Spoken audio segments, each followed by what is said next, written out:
Okay, let's get started. Hi, everyone. Thank you for joining this week in the Resilient Pacific Seminar. This seminar series is a collaboration between ISR, the Institute for Sustainability and Resilience, and the Center for Pacific Island Studies. And so I want to thank my collaborators, Tara Kaputulaka and James Viernes and Aida Arek, who have really helped to put this whole seminar series together. Before I introduce our speaker, just a little bit of housekeeping. The webinar is recorded. We can only see the panelists and the speaker. So participants are not, faces are not recorded from participants.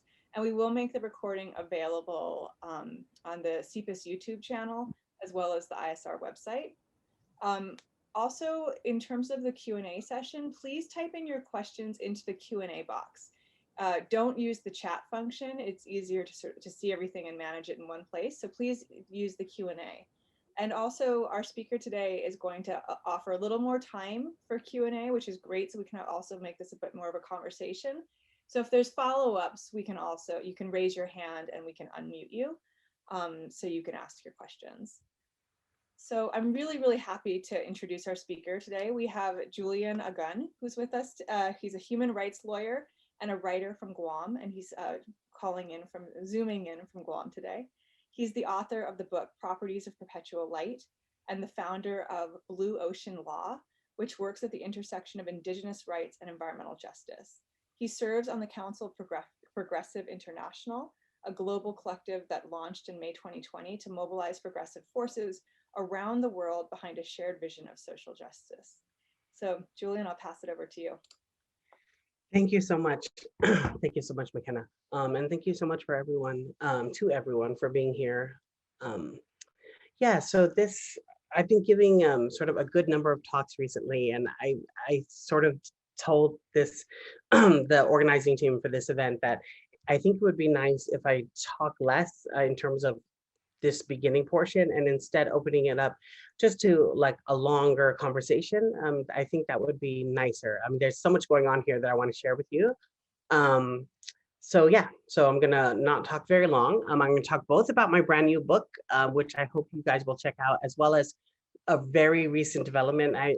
As in recent, I mean within the last 48 hours here in Guam. So I will start with the book, and then we'll get into this, the other stuff. I want to read you one excerpt from the book. This is actually one of the very first entries and one of the shortest in the book. It's entitled, Go with the Moon.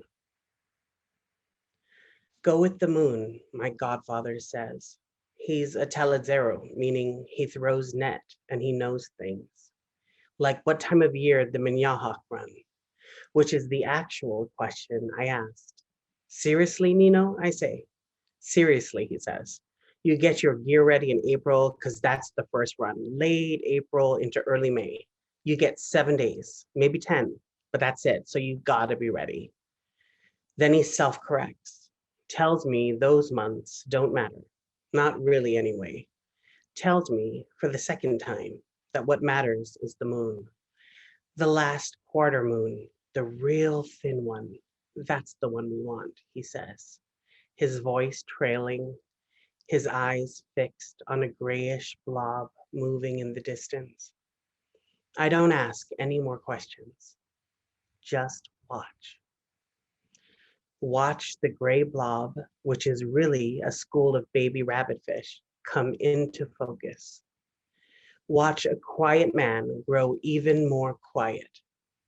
Watch a white net spread itself out like a circular dream and drop, and I am in awe.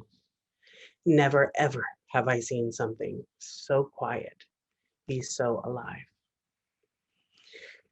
Um, yeah, so this is just one of the entries.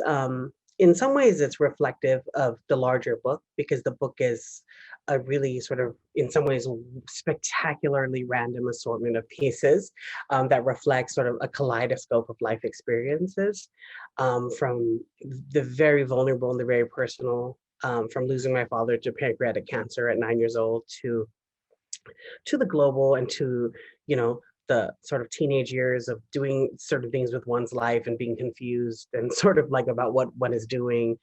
There's an entry about working for Mother Teresa as a very young teenager in India, in her home for the dying and destitute, and struggling with just like a wide range of questions, you know, and also sort of meditating on what it takes to grow a global heart, you know, which is, I say in the book, the first step to growing a global heart is to, you know, is allowing it to break into hundreds of pieces. So, and then there's very intimate pieces that are directed at really specific audiences. For example, it's I included in this book and the unpublished eulogy that I wrote for the great Marshallese statesman, Uncle Tony DeBroom, who was like a second father to me. So that eulogy is in there. So there's a lot of, there's definitely a lot of loss and a lot of grief, both individual and collective. Um, and that became very clear when I was writing the book, that what I was trying to do was to use grief in an entirely new way, or at least a different way, because grief so often, when we use it, or even when writers use it, um, it as a motif, it becomes or the way we experience it in real life, in our real lived experiences, it has often an isolating effect, meaning, you know, we lose a loved one or we lose something really significant to us, and it has this, usually has an effect of cutting us off from each other. You know, it has an isolating effect in that way, like walls go up, you know, and with this book I was trying to make the walls come down, you know. So I was trying to use grief in a way that brings us together. um you know, that's different. It's also very islander in the way I was trying to sort of process all that grief, and that's sort of why I want to start with this because two things. Well, in 2020, there was a lot of grief going around. You know, there was a lot of loss, you know, that we all experienced. It was exceedingly difficult for so many people everywhere in the world, myself included, Guam included. For me, just as a Chamorro activist, it became very clear that 2020 was when all of sort of America's chickens had decided to come home to roost at once. It was all of the sort of long-standing entrenched inequalities and structural sort of subordination. So these sort of like hallmarks of the U.S. federal territorial relationship, all of these sort of inequalities, they all, you know, were laid bare by the pandemic. We got to see sort of really, we got to burn our illusion, in fact, and really see, you know, that this is life in a militarized colony, and we have to, you know, understand that this is what's happening, and, you know, start naming things. Um, but yeah, so it was a very difficult year, and so it forced me to write this book, and that's sort of the vehicle. I mean, that's sort of the motivation behind the book. At first, I started because I couldn't not write. I just couldn't not do that because I'm a writer, and as a writer, I believe that our primary task is, you know, to bear witness. And so that's what I was doing. And I would say maybe halfway through, it became really clear to me that that enterprise, you know, of bearing witness had to be, I had to challenge myself and realize that it's not enough to articulate what you're fighting against or what you and your community are up against. For example, hyper-militarization by the United States, which we are definitely up against. For sure. So Guam is being, you know, militarized by its administering power, the U.S., to an insane degree, and it's all happening. And there's, you know, a vivid, you know, growing community opposition to that militarization and all of that, and that's separate. But it's so much a part of the book. But I realized what I was trying to do was get quiet. You know, I was trying to find my own center because with all that noise, you know, sometimes it's hard to hear what oneself think. And so I started writing this book, and then it became clear to me in a way that wasn't clear when I first set out, that it was really about love too. I had a lot of rage for sure, but I had a lot of love, and I realized that maybe people need to be reminded. Maybe I need to shake them with, the 13th century poet Rumi once said that awe is the salve that will heal our eyes. And I'm thinking, I sort of was thinking about that. I was like, I could do that. I could sort of summon all of these sort of childhood memories. So the book, what I just read you was one of the vignettes. There's many more in there. And they're basically these odes to the sort of arresting beauty that is Guam, like that is a natural physical landscape, that is the limestone forests that are being raised by the military to construct, live fire training ranges, and a brand new permanent Marine Corps base, but talking about not just about the base and just about the firing ranges, but about the beauty of the limestone forests and the fact that it is it's probably one of the main places where our, traditional indigenous culture is still practiced today. Our medicine women go there and they gather plants, that they need to make most of the medicine we grow, I even talk about being sort of in the book about, have suffering from chronic bronchitis, and also talking about the different kinds of medicines that, the medicine women, the ardzo amti, which is what we call them, make, and how, and so it's a wide range of things, but it's really about trying to remind the reader that, Guam is so beautiful, and that what we have is, worth saving. And so the book it's like a literary attempt to wrap my arms around, what I think most matters, the earth and each other. So that's really what it is. And then, yeah, and I just offered it, and it just came out, just so you all know, it just came out on March 29th, so this week. And I think it's really important to start with that piece in particular, because it has the softness, and it has some of the softness that I was trying to capture, and some of the awe and some of the child sort of like wonder that I think we need to sort of recapture or regain or relearn in order to combat some of what we're combating, in order to just be almost like steeled against, the coming storm in a way. And I think it's important. I think also as indigenous peoples, and this meditation on the different ways in which we live close to the earth, and it's so important to me. I mean, the book was it was so important to me as a writer to get it right, to try to really like whisper, to read. I mean, I think, in my opinion, like that some of the best books I've ever read, they don't shout, they whisper, and they don't announce and they don't prescribe, but they just, suggest. And I think that's really important. I think that's just, it was really clear to me when I was writing it, and now it's out and it's available, and I hope, you can all check it out. I think the reason why I would encourage you all to read it is because you will know a little bit about Guam. You have a window into the world here, and and the sort of beautiful things, that are worth saving, including the people and the forests and the seas. So that's the first thing I want to say. And the second thing I want to say is, it's been a hell of a week. This week has been huge, in not only personally, but professionally, and for as a community. This is a really big week for Guam. So the book dropped, I guess, just a couple of days ago, and then like within 48 hours, we received word that a team of UN Special Rapporteurs, and this is the UN Special Rapporteur on the rights of indigenous peoples, the Special Rapporteur on human rights and the environment, and the Special Rapporteur on toxics and human rights. So 3 different offices. These are mandate holders who work under the umbrella of the UN Human Rights Council as one of their special procedures. These are independent human rights experts that have a thematic mandate. So these 3 different mandate holders just made public the fact that they sent a joint allegation letter to the US government on behalf of the Chamorro people of Guam, in particular on behalf of Protegi Texan. Protegi Texan, or Save Ritidian, is the community-based organization that has been long leading the activist movement here in Guam, at least with respect to opposition to the live fire training ranges in the Ritidian area.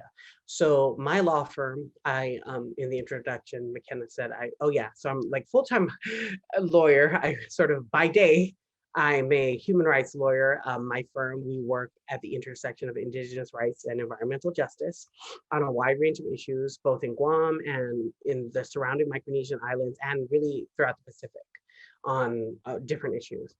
And this is something that we had decided to do as a firm. So me and my team filed a submission together with the Brussels-based UNPO or UNPO. Their long name is the Unrepresented Nations and Peoples Organizations, and they're in Brussels, and they tag teamed with us, with Blue Ocean Law, to file this submission.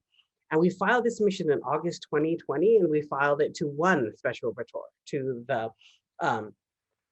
Francisco Zai, to the UN Special Rapporteur on the Rights of Indigenous Peoples. And he and his staff had effectively joined forces with 3 other mandate holders, and they issued a really amazing joint allegation letter. So what happens with this process is that technically these rapporteurs, right, they're the world's leading, human rights experts, that work for the UN and try to get, a variety of their thematic mandates, handled and get the work done there. But they receive, obviously, submissions from around the world every day, just thousands. I mean, so many submissions. And many, many, many of them are not acted upon because there's just not enough bandwidth at the UN to even handle everything that comes in. But, and not everything is acted on, presumably because there's not enough documentary evidence, enough sort of substantiation of the allegations, if that makes sense. So they don't necessarily have to act on a submission they receive. However, on those sort of occasions where they receive credible information, credible meaning it's very precise and detailed with respect to the various actors and the allegations, the various human rights that we allege to have been violated. Yeah, when it's very detailed and the offices deem the submissions credible and enough to warrant further investigation, they send what's called an allegation letter to the concerned government. So in this case, it's really wonderful that they responded favorably to our submission and got other UN mandate holders involved. And so 3 of them ended up saying to the US, this that the military buildup on Guam and the way it has proceeded, for instance, day 1 until now, has really been wrong. It's been contrary to international law. It has violated the Chamorro people's right to free, prior, and informed consent, especially over their traditional lands, territories, and resources. It goes as far as decrying the US long legacy of environmental contamination. I'm not sure if you are all aware of everything else happening in Guam right now, but there's a current case on appeal to the US Supreme Court being led by the Attorney General of Guam about one such site, contaminated site, the Ordot dump, which the US government has refused to pay for on a basis of technicality. But the truth is, the US had created and constructed and maintained for years this dump that now Guam is having to foot the bill for, so this is a really big deal. And what's great is that this submission also includes, like, the allegation letter actually details the fact that they have serious concerns as the UN of not only the free, prior, and informed consent issues and the firing ranges over Ritidian, or the fact that the firing range is close to the northern aquifer of Guam, which is Guam's primary source of drinking water. But they're also concerned with all of these other sort of unmitigated, unremediated sites of environmental contamination. They're concerned that Agent Orange or other materials, toxics, have been, used on Guam. They have been stored in Guam. I mean, and there has been an inadequate cleanup of those things. And so they even mentioned the 19 Superfund sites that Guam has on island because of contamination, that many of those sites were, created by or contaminated by the United States government. So this is a really big deal. And the reason why I really wanted to focus on talking about this update in this talk, because I think it's it's important that you all get a sense of like, I just wanted to, I without trying to like toot my own horn or without trying to say, like overstretch what this means.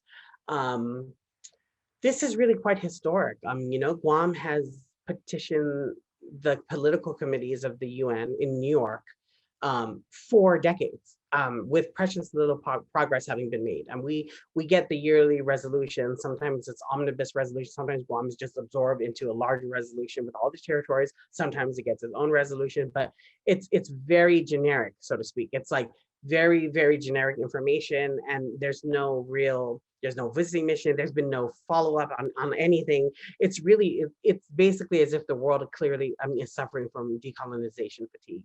Like they're like, okay, there's still colonies in the world, but damn, we're tired, or we don't know what to do, or there's too much bureaucracy, or the US is too, an outsized sort of share of control. So there's just way too many issues. So it's really been us going there for decades and not making insufficient progress. And now we decided to go to the human rights bodies, right? So we went to Geneva instead of New York, and we tried to do these things. And we got this joint allegation letter, which really is the opening of a door. It's the first time that the human rights, community has come out swinging and saying, even if it's just an allegation letter and they didn't want to, prejudge the accuracy of every allegation, they still went pretty far in their language. They had some sweeping language about our right to free, prior, informed consent, all of these rights, which our right to a clean environment, culture, health, and life. These are rights that have not been expressly recognized by the UN in a setting like this. And so this can be repurposed by activists going again to the Geneva office, to the Office of the High Commissioner for Human Rights. Or, for example, if Guam were to try to pursue an advisory opinion from the International Court of Justice, and ask about, sort of the legality or illegality of the current, the way that the U.S. administers Guam as its administering power, and the right of self-determination that's still outstanding. There's just a host of other different things that the activist community can sort of use now. And so we are just so proud to have stood, proudly with Protehila Texan, which is this grassroots organization in Guam, who, they've done so many things. They've done over 450 direct action, different community actions. They've petitioned local lawmakers. They've sat down with military officials. They've tried to go to the UN. They've had so many protests, community gatherings. They've written comments. They've tracked the different, and it's been years long. It's been bitterly long, this whole process. And in some ways they've had just like, they just have not had enough validation of the fact that they have been right all along, that these are human rights violations. So we are so proud to have been able to be part of this process and to file it on their behalf and to get a favorable outcome. Now it's just, up to us, up to them really as activists to see how far they can take it and how much they can push it. And it may be just a matter of sort of having some initial discussions with the new administration, discussions that have never been had with the previous administration, but there's some windows here, windows of opportunity, and we should seize them. And I think that the work that we've been able to do at the firm has been really supportive of that. So yeah, those are the two major things that I wanted to discuss with you all today. And I think they're important because it's so hard to decouple the book from the movement, or the book from Guam, or what's happening here, because this is the context, it's the context in which this book was birthed. This is the reality here. This is our meat and drink. It's in the air here, the air that we breathe. And so the book couldn't be separated from that. So there's a lot, I clearly have a point of view and a position in the book that I take really openly. And I guess the last thing I'll say about the book is, and about the movement, about all of it, the way the best way to say it is I just tried to make sure that I wrote in a way that was really transparent and had just sort of like an utter lack of defenses. I didn't want there to be any distance between the writer and the reader. So I wanted to, I really wanted to get up into your business as a writer. I wanted to get really close, I wanted to breathe on your neck. This is like me, this is wanting, it was very intentional, how deliberately intimate I wrote the book, as well as the footnotes. The footnotes are very revealing about, like secret hopes and dreams that I have, as a human being. I have like an entire footnote that's just ridiculously long, too long. That basically is just like an ode to Arundhati Roy, just how much I love her and how ridiculous it is. It's just utter foolishness, you know. Just you'll read it if you do read it, you'll see it. But I think that that was important, especially because the book, you know, seeks to call forth young people to do language and to do battle, you know, and it's really primarily for young people everywhere. And I see the book, you know, as a bridge. You know, it can, I hope that it can, you know, lay itself down and be something, you know, like that helps young people cross over some very difficult terrain, you know, get to someplace better. That's it. That's really what I wanted to say, both about the book and the movement and what's happening here. And just, yeah, the fact that the personal is political. So yeah, McKenna, that's basically it. Was that all right? I know it was short, but I really didn't want to talk too long. That was excellent, Julian. Thank you so much for sharing, both about your new book and also this very recent development in terms of the United Nations letter. It's extremely exciting in terms of, and so before I ask my question, I want to just remind everybody to please put your questions into the Q&A box. And I'm really wondering what the next step is, right? So you described this letter as, being foundational and opening the door. So what happens walking through it? Yeah, well, that really sort of depends on that's really the prerogative of the activist movement, you know. I mean, and me, like I'm an activist too, and I'm part of that movement. But we sort of occupied the role of, you know, the advocate, right, the lawyer. So we just assisted to make it happen. Particular Texan, I'm sure if you were to talk to them, I'm sure they have, you know, many plans. But I think this is really the biggest thing it does. It's clearly national and international awareness raising campaign. I mean, it really feeds directly into that. So many people in the country don't even know anything about the military buildup. Believe it or not, they still know nothing. Or believe it or not, they don't even know that Guam is not a foreign country. You know, believe it or not, they're going to get cookies from our congressman. You know, this is just, it's a little like asinine, honestly. The whole like how like the spectacular lack of understanding, you know, it's pretty mind-blowing.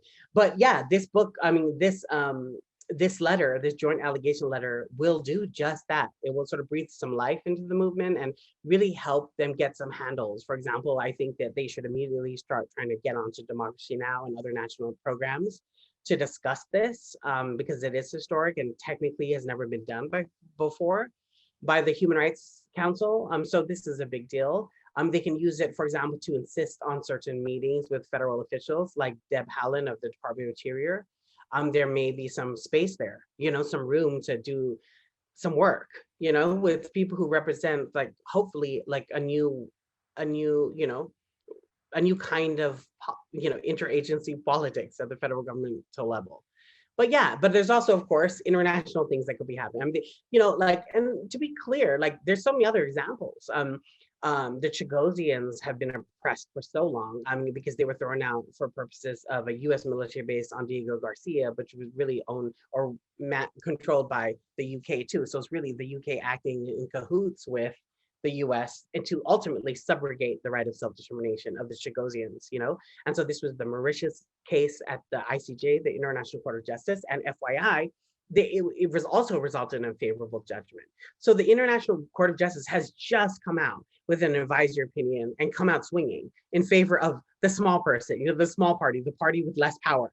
So this is, the time is right, you know, the soil is fertile, you know, to plant some new things. And I think that the people of Guam, you know, should be theoretically considering trying to like work with other, convince perhaps other, you know, third party states to even entertain the notion of an advisory opinion on self-determination for the Chamorro people. It could do so many things, you know. And of course, I think the answer, the simplest answer is just, it depends on how big our imaginations are, both our political and our legal imaginations. And that's how useful it can be.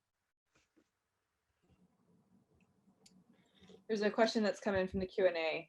Regarding this late breaking news, is the UN joint allegation letter or any excerpts thereof available for review in the public domain? Yes, it's all public. Oh, sorry, McKenna. Oh, okay, great. It's all public. Can you tell people where to find it? Yeah, God. I mean, I have the exact link. Can I just share it in the chat group and then you share it? You can share it with, or can I just, Jimbo, can I just quickly WhatsApp it to you? And then you just figure out a way to put it on the chat group so we don't get too sidetracked on this. Is that, would that work? Yeah, that'd be great. I'll send the link right away. Yeah. Okay. And there are a couple of other questions that have come in. Can you tell us about resilience at the grassroots level on an everyday basis? How does everyday civil society, which is not necessarily engaged in community action groups, institutions, organized efforts, etc., respond, resist, become complacent with, or continually process these ongoing and complex realities of militarism? And oh, geez, this is such an intense question. Can you ask it again? Yeah, there's multiple layers. It's a good one. So really the core of the question is about resilience at the grassroots level on an everyday basis, right? So how are people on an everyday basis dealing with these, layered issues of militarism and empire, and also the environmental degradation and injustices that you described? Yeah, obviously it's such a hard question because I can't speak for everyone. I don't know how everyone else is coping with and or dealing with and or engaging with and or not engaging with these juggernaut forces, they're so big. It's like, it just feels like, so aggressive, this wave of militarization, and we've been fighting it for a long time. But the honest answer is that people are exhausted. So many people are just straight up tired as hell. Like they just cannot, they barely have enough bandwidth, enough space, enough, to really process, even their sense of loss or pre-loss, just this idea like of everything that's happening. And so much of it feels out of our control, I mean, I'll give you an example, just because we all struggle with it on a daily basis. I'll give you an example. Yesterday, as soon as the news came out, ABC Australia called me. So I was like, okay, whatever, we'll do it real quick. Because, I was tired, but I did it. And I swear to God, I was irritated in 5 seconds. It was just so obnoxious, the kind of questions that immediately came. There was like 3 questions and they were all the same. They're like, well, why does this matter anyway? And of course, it was a white Australian male asking me the questions. Probably just that question came, it came in on a train with all kinds of privilege, it just unpacked together. It was just like, okay, so, but why does this matter? Why is this important? And this is how the questions were. Is it realistic anyway? I mean, it really, is this going to do anything? Does the US care? I mean, do you really believe that the US is going to change our foreign policy like that? And I was just like, wow, you don't know how spectacularly, extreme stupidity has a way of defeating you. It just has a way, or extreme cynicism. It has a way of defeating everybody. And that's what we're up against. I think the truest thing we're up against, it's not just the military industrial complex, it's cynicism. Cynicism is this thing that takes root in our heart or whatever, and it just grows wild, and we just are unable to feel things and have even just, we have like not enough empathy for each other. We can't hold space for each other. We can't stay in a difficult conversation, but in part because of all of that noise, all this sort of, the cynics are outside howling, and it makes it very hard to hear, And so that's what the book does. I mean, to be honest, I think the book in some ways could be even useful in this respect, because it's trying to quiet down that noise and try to talk people and meet people where they're actually at, And so I told the journalist yesterday, I was like, well, that's just the wrong question. That question is just so improper, because that's not the focus. The focus is, yes, we don't know what a superpower is going to do. Yes, we don't know. Well, we have a very good idea, and that's going to be keep militarizing, right? That we also don't know. And of course, there's the whole theater that we're operating in. It's all about big powers and hard power projection, right? China, and the 4 missiles, and the Guam killer, and North Korea and the threats to Guam, and how a nuclear weapon can reach Guam in 14 minutes. And then the United States also saying, oh, everyone else is endangering everyone else because they're doing things. But the US is doing all of those same things, but times 10, but it can't see its own failures. It has a conceptual inability to ever look at itself. That's exactly what we're up against. So I think part of our strategy that could help on a daily basis with our loved ones is to try to find ways to re-inspire each other and to help prod each other toward the beautiful. We have to learn how to be attentive to beauty. It's almost emotional for me because yes, we're up against so many things, but we can live better. We can, make better choices about, in the way in which we communicate. We can know that there's two different kinds of information. There's information that merely informs, and then there's information that elevates, that lifts. We need some levity. We're also going through so many things, and so we need to lean on our artists. To be clear, that's what I really think. Like, we need to lean on our artists in hard times, and we need to support them.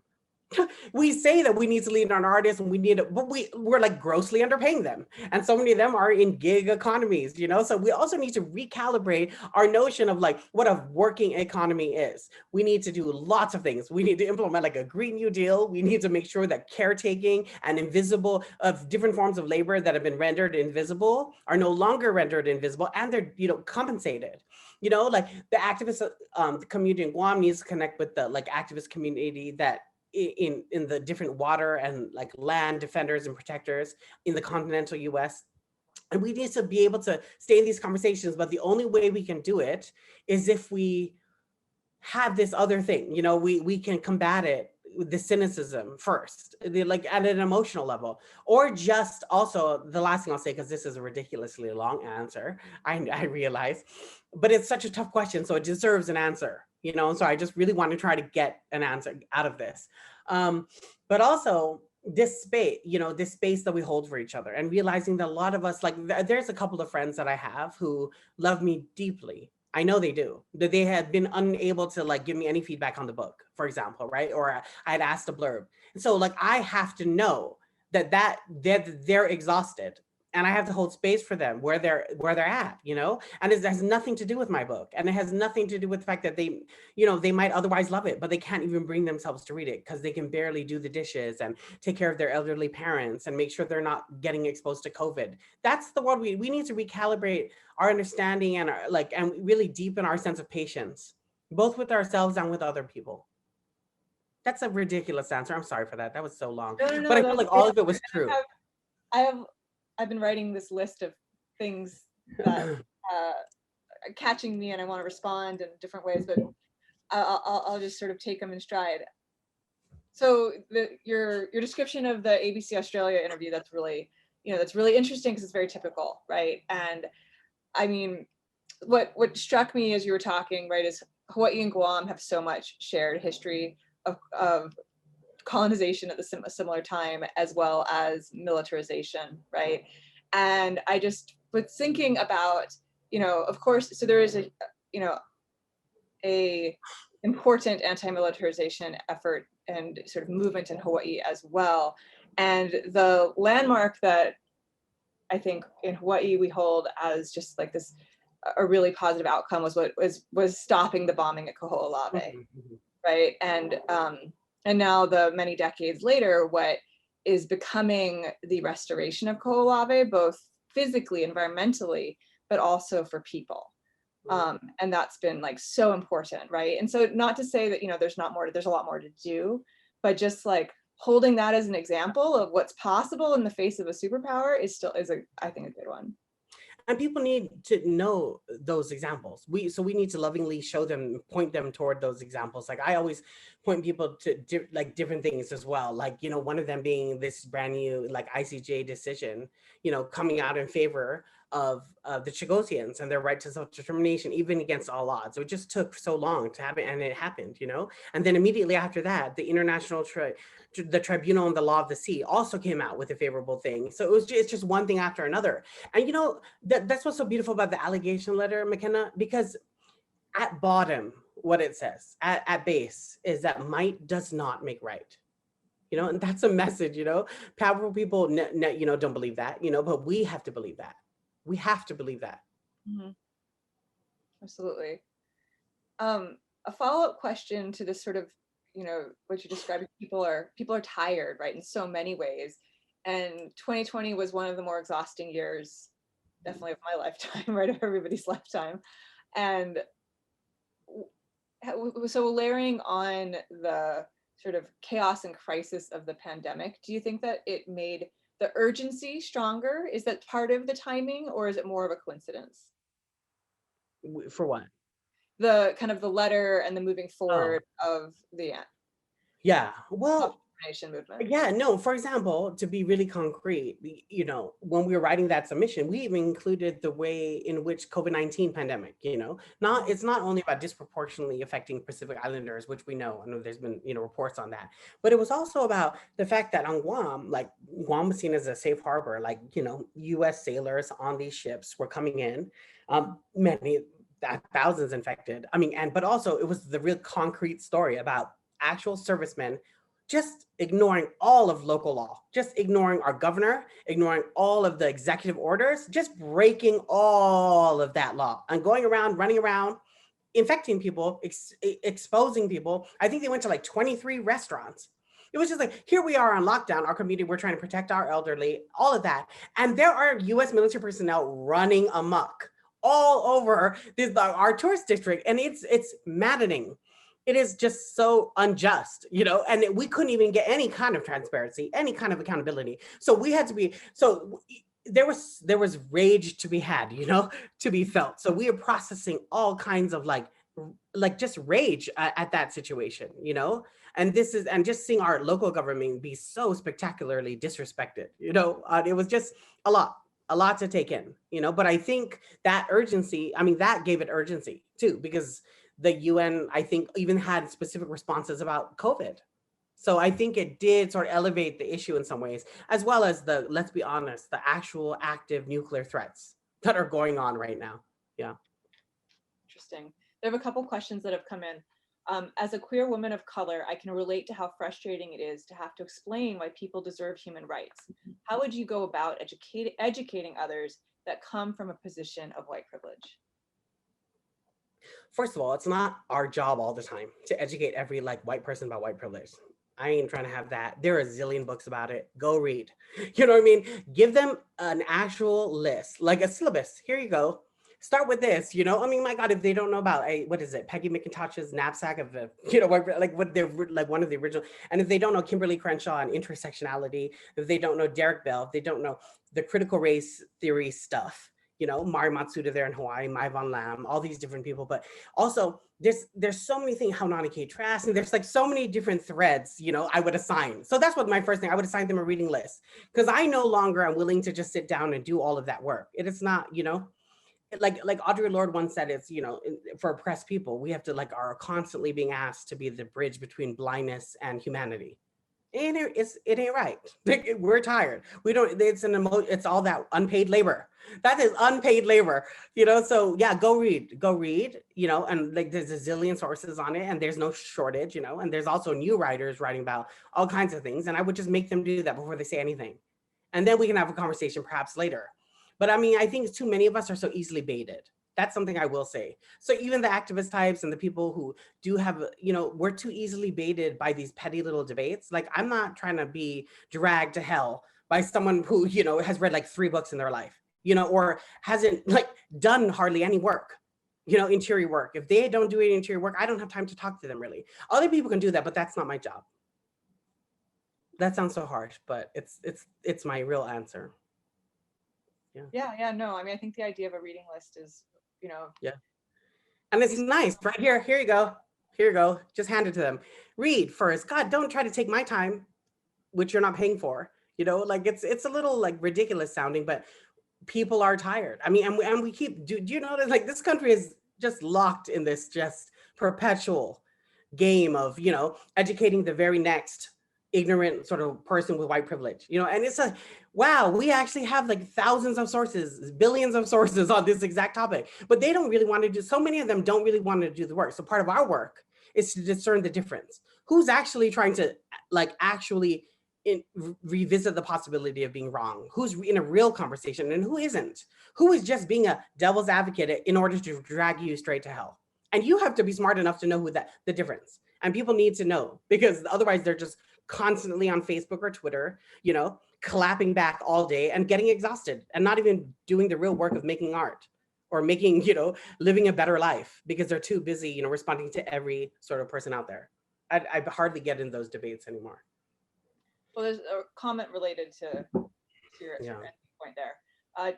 Just a comment. Thanks for mentioning the arts and their importance in communication expression.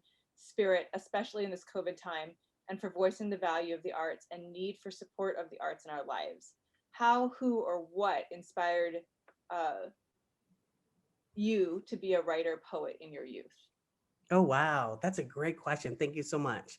Alice Walker, for sure. I love her books. In particular, In Search of Our Mother's Gardens, Womanist Prose. I love this Bridge Called My Back, Audre Lorde's Sister Outsider.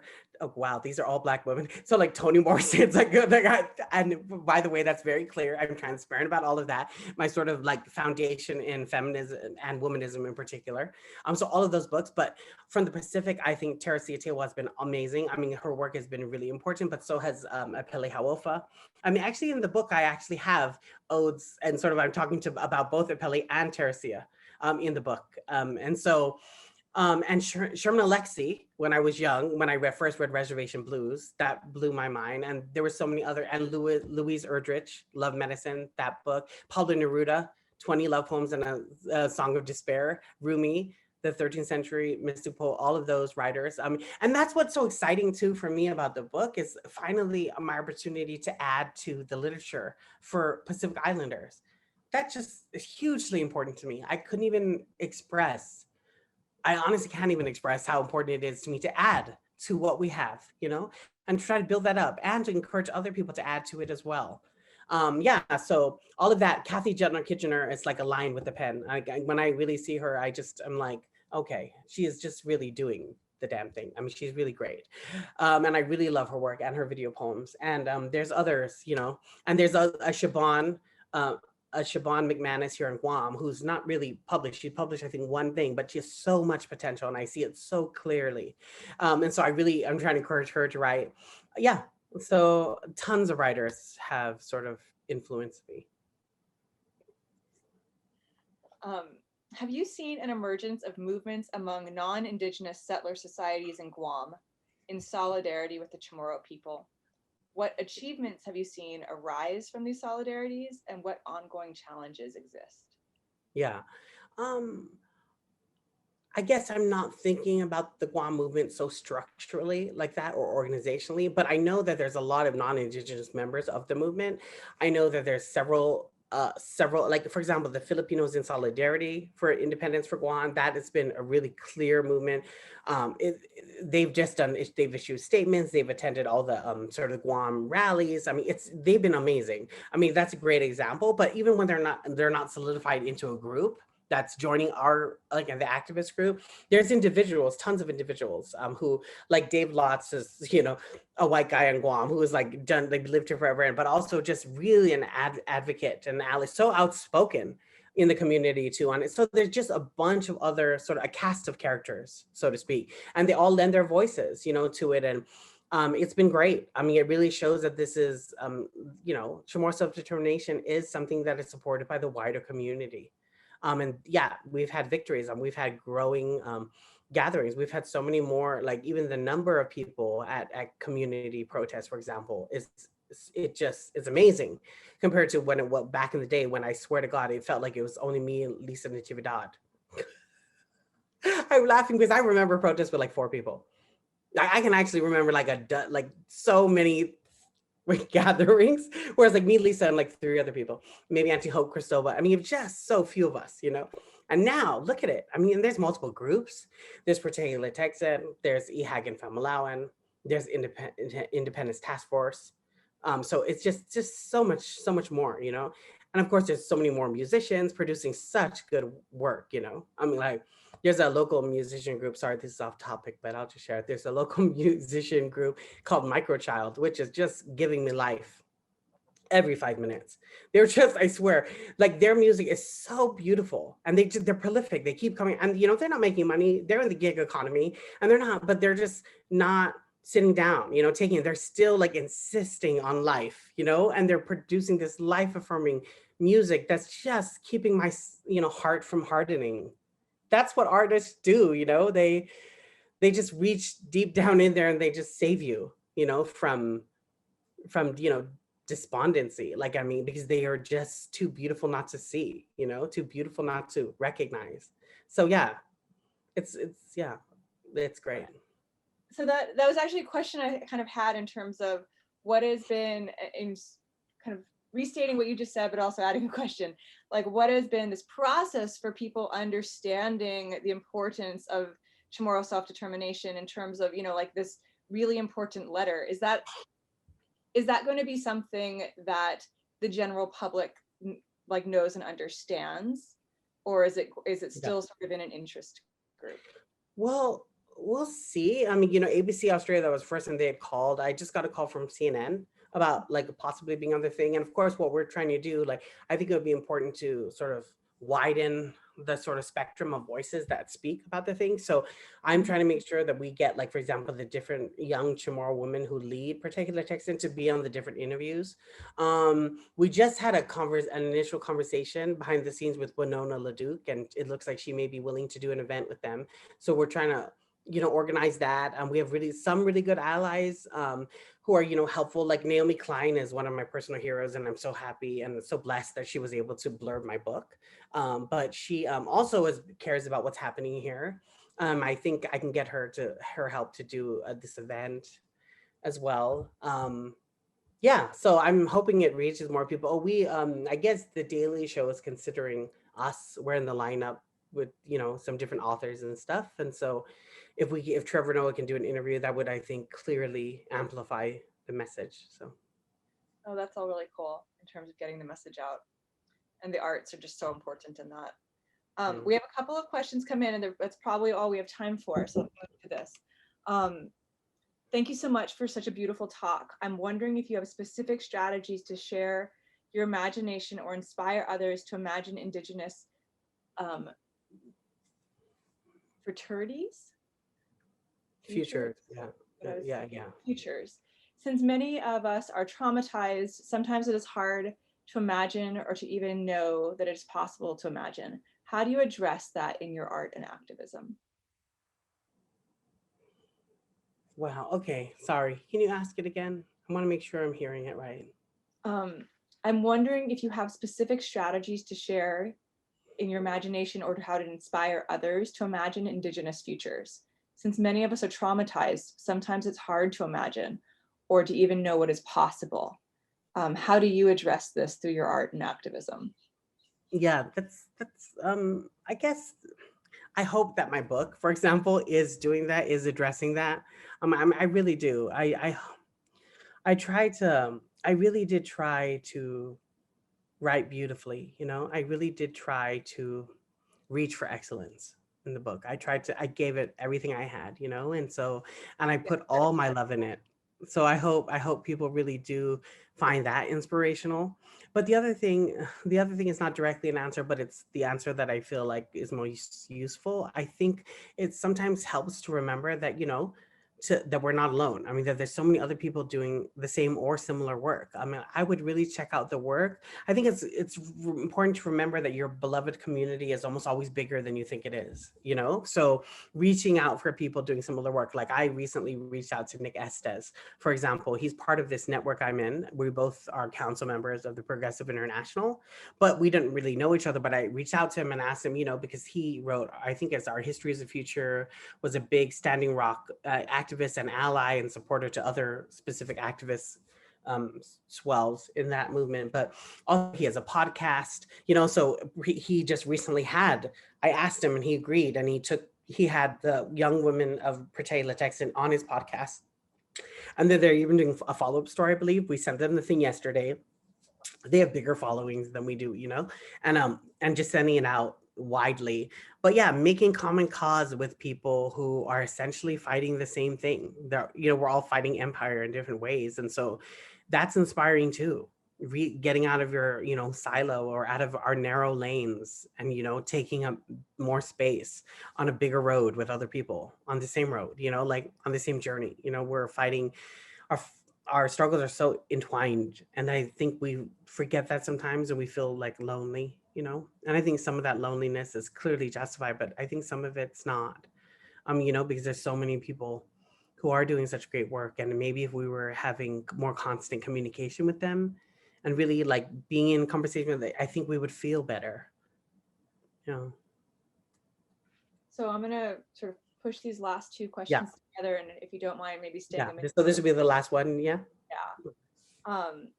So one of the things you do so beautifully in the book is bravely facing our frailties and vulnerabilities and seeing them as sources of strength. It seems that the endless pursuit of national security is a kind of pathological denial. Can a truthful recognition of our shared vulnerabilities be the basis for new geopolitics? And the second question that I'll put out there now is just, a real thank you. And, I remember you had this dream of adding to the literary field a few years ago. I'm so glad that you have. Have you thought about teaching about the art of writing, which of course is a separate field from law and politics? Isn't a separate field, I should say. Wait, so the last question is, have I thought about teaching about writing? Teaching about writing, is that what you're saying? Oh, okay, no, definitely not. I'll start with that question only because I don't think honestly, this is gonna just reveal so much. And I didn't get an MFA or anything, and I don't really have, in some ways just untrained, right? I haven't been trained to be a writer. I believe I have spent most of my life trying to just observe, my own life. I mean, my lived experiences, my interactions with others. So I'm trying, I seek to eat, take the richness of that sort of experience and put it into writing. When I write, I don't actually even pay attention to things that other writers say matter. Other writers are all about the formulaic, sort of like the formulas, the strategies for success, waking up at 4 a.m., writing for an hour. It's like a highly disciplined for many, many writers I know. And I was like, oh, I can't even hear any of that. I don't want to hear any of that because I would never write if I felt like, because I feel like the more people I hear talk about writing, I feel like, wow, it's like a whole prison of rules. There's just rules and rules and rules. And it's almost become, I was like, wow, when writing becomes about bureaucracy, we're dead. We're like goners, So like for me, I can't do that. So I also haven't really studied enough to ever teach writing. I don't even so for me, when I write, I'm not worried about craft. I'm not worried about being clever. I feel like I have a natural ear for language. I feel like I have a certain command over language, but that's all. And I have a really deep sense of sort of love for community. So when I write, it's about communicating that affection. It's about me just wanting to be with you, like get in close with you and try to just eliminate the distance between us so that we can be together, and feel like we're in it together. Like so like the book, when readers read it, I really hope that they feel like we're together in this boat, like I just feel like I've created a space where like I've let my guard down and I'm letting them in. And I hope that they come in with all of their gifts and quirks and complexities and gifts, and I'm hoping, that's how I write. So I don't know if I could ever teach that because it's not necessarily about skill. It's about, affection. So I don't really know how to translate that into teaching. So I don't think I would, and I also don't have the degree, so I couldn't teach it. And the first question, remind me, indigenous? No, national security. Oh, yeah. Moving away from that in terms of a new form. Yeah, I think it's absolutely the threshold work that we have to do. We have to reframe everything. I say in the book, so many we in Micronesia, that's quote unquote small islands, we have let so many outsiders come in and do all the framing for us, whether it's spatial, cultural, political, all of that framing, and it's a death trap. It really is. It's a death trap. And Apelli said that, smallness is a state of mind. There's nothing small about Micronesia, where we come and the rich traditions that we come from, and sort of like the gift that we've even re-gifted the world, even Hawaii, celestial navigation, all of that. And so I just feel like we have to just really do that inversion. We have to stop thinking of ourselves as small. We have to start taking up more space. But even at a geopolitical level, we just have to realize that's the old world order. That's how we got into the mess that we're in. This hyper attention to the big things, the big powers, the big five, the UN Security Council, all of it. Just the way, we have to just get out of the way, the people who love hard power talk about the world. We don't have to talk in those frames. And George Lakoff says, whoever chooses the frames wins. We are letting the like diehard, like repugnant sort of extreme capitalists win when we let them choose the framing. This is not a world that works. Our prevailing economic model is straight up at war with life on Earth. We have to fix that in a really profound sense. So we need to, for example, the last thing I'll say is be really concrete. For example, support the indigenous-centric version of the Green New Deal. really sort of read about the Red New Deal, really read about the idea of sort of like reorienting like our taking economy and our takings to a caretaking economy, and follow like Agent Poo and like that organization and figure out how people are doing interesting creative things with that and doing really great work. Thank you all so much for having me. Thank you so much, Julian. This was just, well, I'm definitely going to read your book. I can tell just having this conversation, I feel like we are much closer in the world than we actually are right now, because it's just been a really nice to talk to you. And what you're saying that you're trying to get across in the book, I feel like you so got across in our conversation, and I really Oh, appreciate it. awesome. Thank So, you so much. I appreciate no, that. mahalo. A comment came in, this is so inspiring. That's what the comments that are coming in. It really is. Just it was great to hear about your work and the efforts and this huge progress made within the United Nations. I really like your ending comments, and we don't have to accept these frameworks, right? We can develop our new frames, our new lenses of how to see things and do things. So with that, just mahalo nui. Thanks for joining us. Thank you too, Mahalo. Bye.